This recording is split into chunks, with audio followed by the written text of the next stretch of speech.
जय हिंद एवरीवन।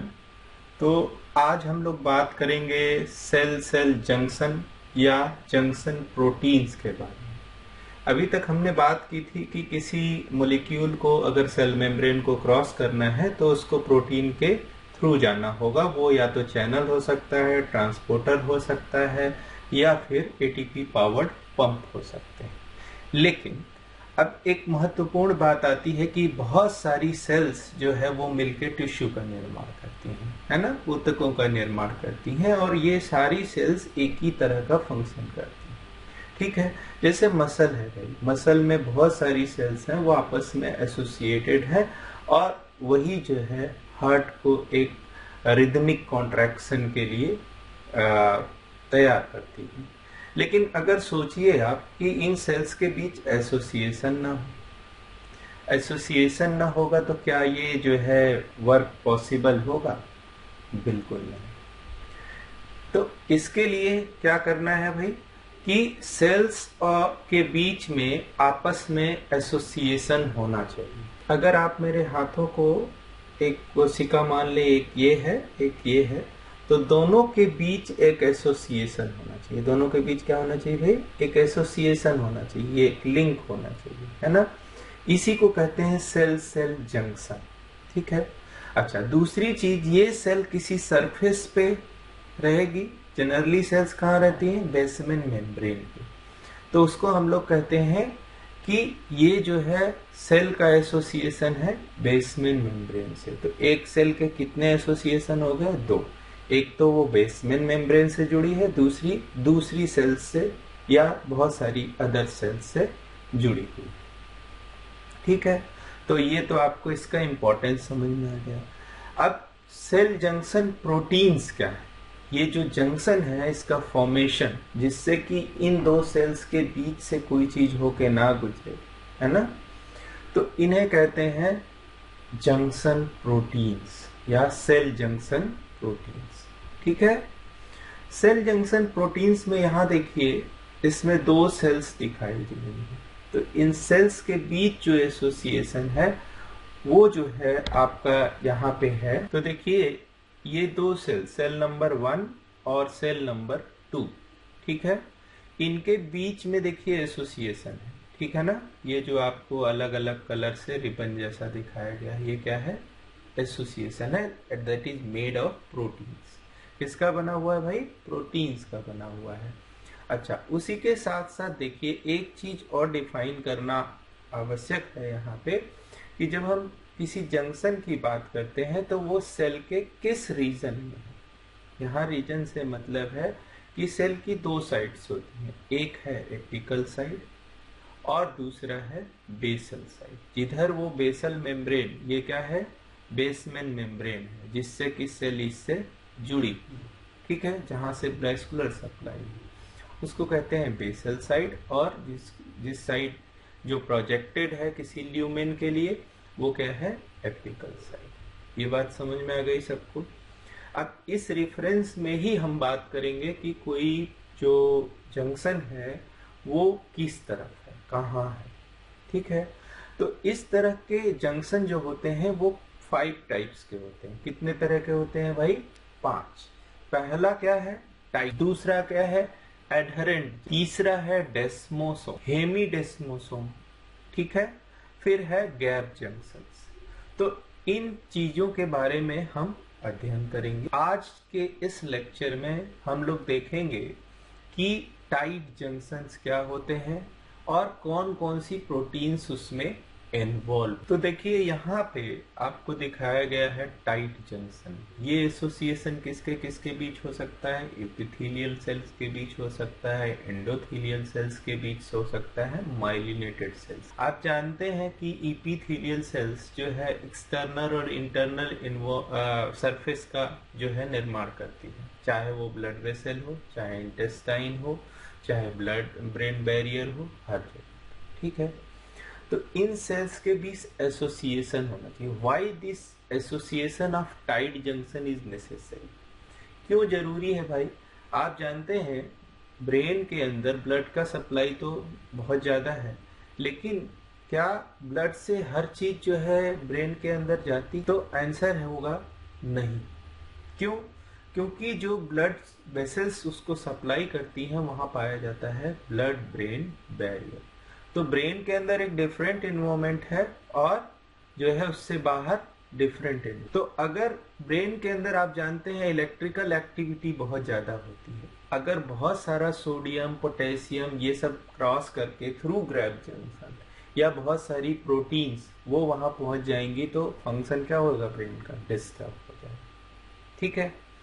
दूसरी चीज आप जानते हैं स्टमक, स्टमक में खूब सारा HCl सिक्रीट होता है। तो HCl जब सिक्रीट होगा वो सेल्स को तो क्रॉस नहीं कर सकता प्लाज्मा मेम्ब्रेन में, लेकिन जो सेल्स के बीच का जंक्शन है उसके थ्रू जा सकता है। तो उसके थ्रू जाएगा तो क्या होगा? वुंड क्रिएट होगा, जिसे हम अल्सर भी कहते हैं, पेप्टिक अल्सर। ठीक है। तीसरी चीज आप जानते हैं कि टेस्टिस है। टेस्टिस में एक सेल पाई जाती है सर्टोली सेल, वहां पे वो न्यूरिशमेंट प्रोवाइड करती है स्पर्म के डेवलपमेंट में। यहाँ पे भी टाइट जंक्शन पाया जाता है। क्यों? क्योंकि स्पर्म के डेवलपमेंट के लिए और उसके माइटोटिक डेवलपमेंट के लिए, दोनों के लिए डिफरेंट एनवायरनमेंट चाहिए। ठीक है ना? एक तो उसका माइटोटिक डिवीजन है, दूसरी उसकी मॉर्फोलॉजिकल चेंज है जिसको स्पर्मियोजेनेसिस कहते हैं, वहां पे भी टाइट जंक्शन पाया जाता है। लीक जंक्शंस क्या है भाई? लीक जंक्शंस आप जानते हैं नेफ्रॉन्स और बेसिक यूनिट ऑफ इंटेस्टाइन, वहां पे जो है वहां पे भी टाइट जंक्शंस पाए जाते हैं, बट वो लीकी होते हैं। ठीक है। तो आइए अब हम लोग देखते हैं कि इन सारे गैप जंक्शंस में लबोलबाब क्या ऐसी चीज है जो कॉमन है। ठीक है। तो यहां देखिए एक उदाहरण हमने लिया है ब्लड ब्रेन बैरियर का। उसी तरह से ब्लड टेस्टिस बैरियर होगा, उसी तरह से लीक जंक्शंस होंगे, उसी तरह से आपका स्टमक में भी सेल्स का जो एसोसिएशन है टाइट जंक्शन से होगा। तो देखिए इन सभी टाइट जंक्शंस में एक बहुत इंपॉर्टेंट चीज है, वो कॉमन है सब में, वो है प्रोटीन। एक है क्लाउडिन और एक है ऑक्लूडिन। ऑक्लूडिन और दूसरी है क्लाउडिन।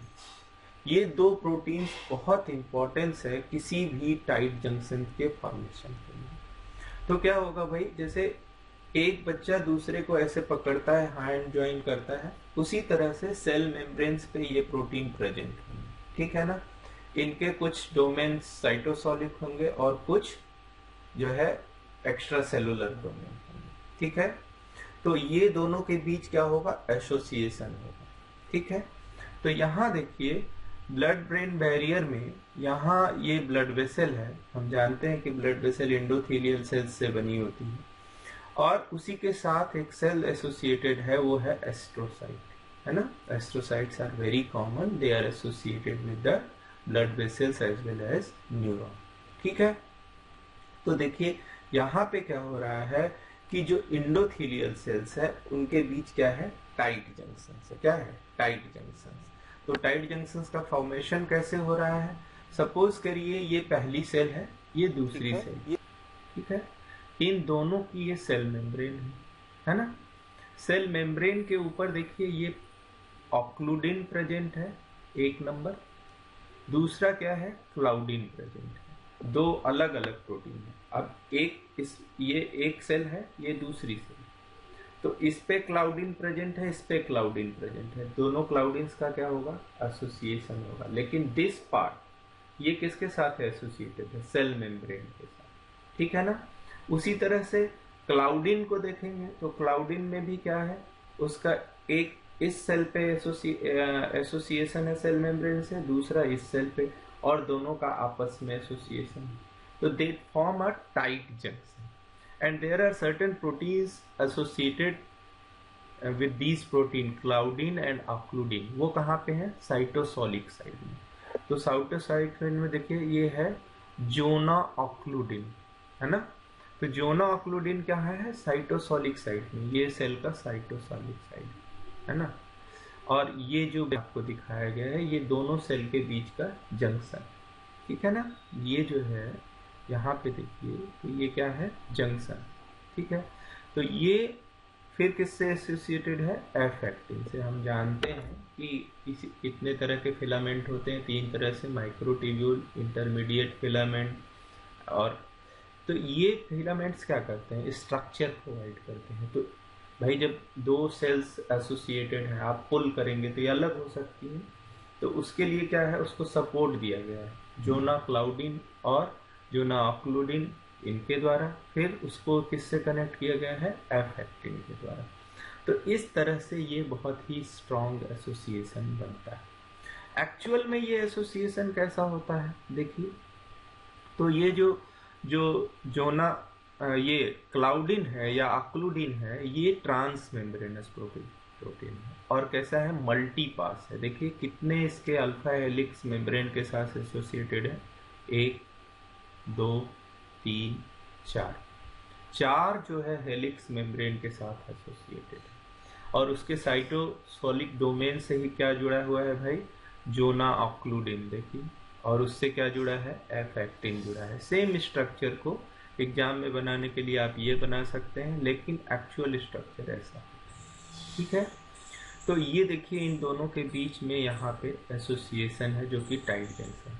किसी भी टाइट जंक्शन से कोई भी लार्ज मॉलिक्यूल, किसी भी तरह का मॉलिक्यूल क्रॉस नहीं कर सकता। तो ये 2 चीजें प्रोवाइड कर रहा है। एक तो बैरियर प्रोवाइड कर रहा है, किसके लिए? किसी भी तरह के मॉलिक्यूल को 2 सेल्स के बीच या सेल जंक्शंस के बीच में क्रॉस नहीं होने देगा। दूसरी चीज क्या प्रोवाइड कर रहा है? स्ट्रेंथ प्रोवाइड कर रहा है। दोनों सेल्स का एसोसिएशन स्ट्रांग होगा, है ना। दोनों सेल्स का एसोसिएशन क्या होगा? स्ट्रांग होगा। एक फिंगर जुड़ी, वो स्टोरी आपने सुनी होगी, एक लकड़ी बहुत सारी लकड़ियों को जोड़ते हैं तो वो स्ट्रेंथ प्रोवाइड करते हैं। उसी तरह से हजारों हजार ऑक्लूडिन क्लाउडिन का एसोसिएशन होता है जो सेल को बहुत ही ज़्यादा कांटेक्ट में रखता है और इसके थ्रू कोई भी आयन पास नहीं हो सकता। इसके और उदाहरण क्या है भाई? एक तो हमने बताया आपको ब्लड टेस्टिस बैरियर, जो कहाँ पाया जाएगा? टेस्टिस में, है ना, टेस्टिस में। ये है BTB।